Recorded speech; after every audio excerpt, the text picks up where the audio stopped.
Cherington will at least concede that he'd like to add another starting pitcher.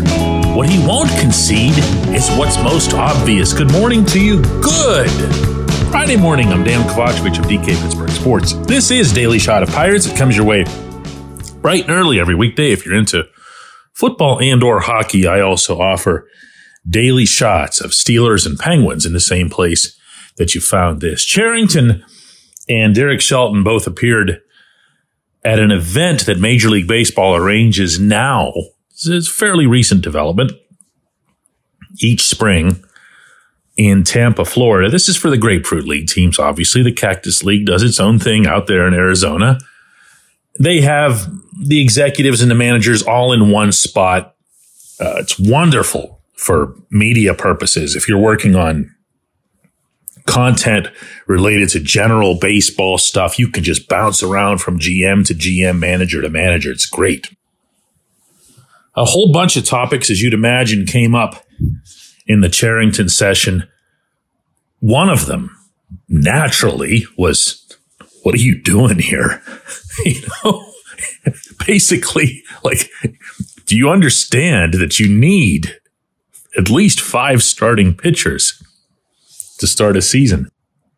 So Cherington addressed it this way. The audio quality that I have isn't that great, so I'm actually just going to read this to you myself.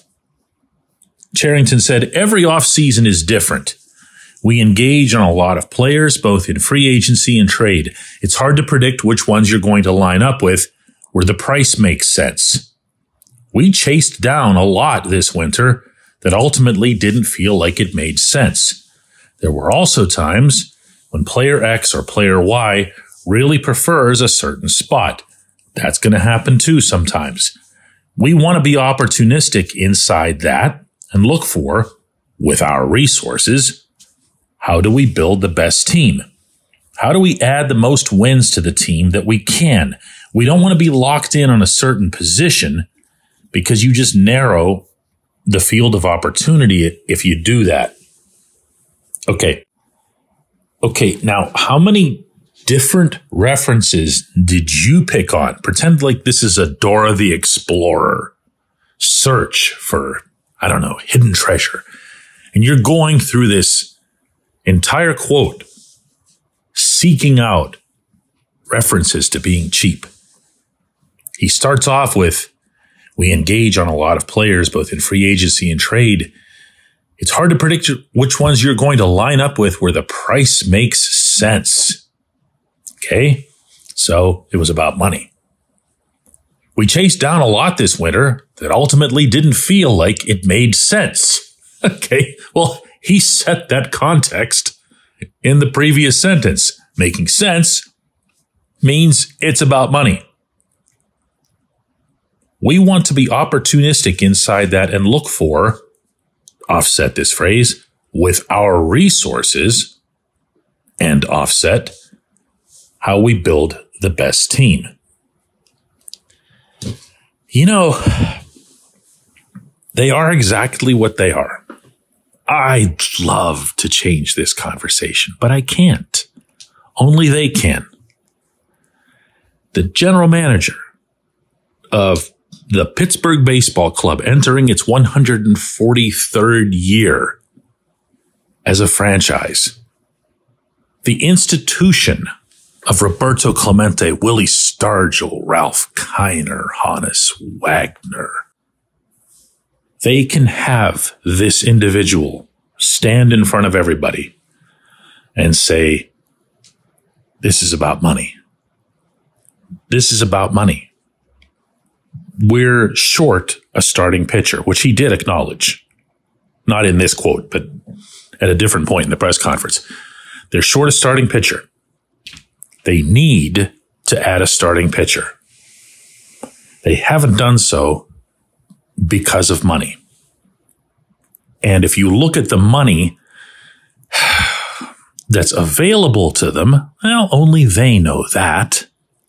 But if you look at the money that's available to other teams in similar markets, similar revenue streams, even similar spots in the standings, just really no daylight between them and, say, the Cincinnati Reds. There's not much daylight in one direction or the other, depending on how you view it, between them and the Milwaukee Brewers, who are based in a market that is 2/3 the size of Pittsburgh.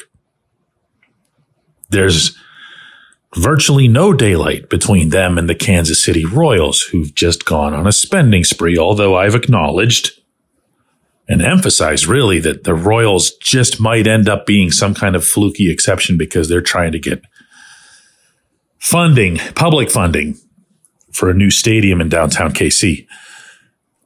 Still, it's there and it's being spent. And this GM of this team in this most venerable and historic of baseball markets, not just for the Pirates, but for the Pittsburgh Crawfords and the Homestead Grays and so much of baseball history, is being operated in a way where the GM can comfortably stand in front of reporters and acknowledge that they're being cheap. When I say being cheap, by the way, I feel like I need to put that into a little bit of a framework, because what this is about isn't about taking the money and pocketing it and running off with it.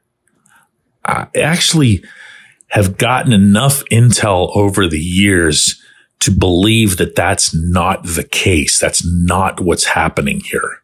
The money has been used for purposes that are not specific to Major League Baseball's revenue sharing agreement, such as Bob Nutting buying out all of the various minority partners that he has over the years. Not all of them have given in, but a lot of them did. Most of them did.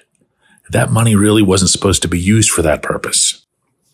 The issue here is legitimately just being cheap. They never invest in advance. I've told listeners of this program many times that the 3 most profitable years of the Nutting tenure in owning the Pirates, the 3 most profitable years, meaning that word exactly, profitable, were the 3 years that they made the playoffs. But he can't bring himself to put money into something beforehand. He just doesn't have that sense of, what do they call that? Is it risk aversion or something like that? I'm not a finance guy. Maybe somebody can help me out with that if you reach out to me. When we come back, J1Q. This portion of Daily Shot of Pirates is brought to you by our friends at North Shore Tavern, that's directly across Federal Street from PNC Park. It's home of Steak on a Stone, an eating experience, underscoring the word experience. The steak is brought to you partially cooked on an 800-degree stone, and you do the rest.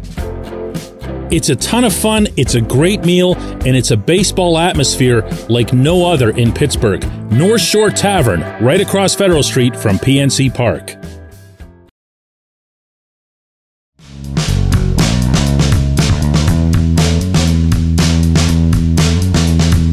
Today's J1Q comes from Dan, who says, "Hey DK, first a thank you. The Daily Shots have become a fixture to my morning routine. I love hearing that stuff. That's really cool. Thanks, Dan." Dan asks, "What are the Pirates doing now?" I like that. We should just end the question right there. What are the Pirates doing now? And once Andy Rodriguez went down, all we heard about was that Henry Davis was going to get his opportunity to catch with a big league club. Now the vibes are that he's going to start out in AAA. So is he that bad? And were the Pirates that much in the business of hope? Or are these just not serious people? I probably already know your answer, but I thought I'd throw it out there anyway. You know what's funny? I'm going to admit feeling a little bit stupid about the Davis thing. Because as many times as we've talked about Davis on this program, the one concept that hadn't occurred to me at all was that he'd go back to the minors. And on this show, I expressed my own confusion at having this season apparently set up so that Davis would start and that Jason DeLay would be the backup. And whenever I did, I would say that I was more worried about DeLay than about Davis. So the whole thing didn't make sense. And it's really because I was kind of just not thinking it through. I don't want to advocate in favor of Davis being in the minors, but I also don't want to throw away a possibility that a 1-1 pick could be your everyday catcher. So as much as I'd like to think that the 2024 season matters, that the 2024 season will be one in which there's, not just being competitive, but contending and all that other stuff, I can't. I don't think it's even something that should be crossing anybody's mind right now with the state of this rotation that we're looking at this moment. So, yeah, I could swing back to saying, all right, Henry goes to the minors. Henry works for a couple months, 3 months, whatever it is, at that level to perfect his catching or even to improve his catching. Ideally does so with a specified and dedicated catching instructor, the way a really good developmental organization would handle it. And then from there, hope that he handles some things that maybe he struggled with from the hitting sense in the majors. He's already shown up in Bradenton with a new look to his swing. He's getting down a little bit beneath the ball. It's not super striking in its difference, but it would make, I think, his line drive ability more meaningful if he can get the ball up and over the infielders' heads. Very, very similar to some of the challenges that Brian Hayes has faced and seemingly conquered in 2023. So I'm going to sound like a little hypocritical here. I'm not going to lie in saying that I don't have a problem with Davis going down. But what changed for me isn't my stance on Davis. It's the stance on what this team is going to be in 2024. And my expectations are not high enough that I would want to force the 1-1 onto the roster. I appreciate the question, a really good one. I appreciate everybody who listens to Daily Shot of Pirates, and we'll be back with another one of these on Monday.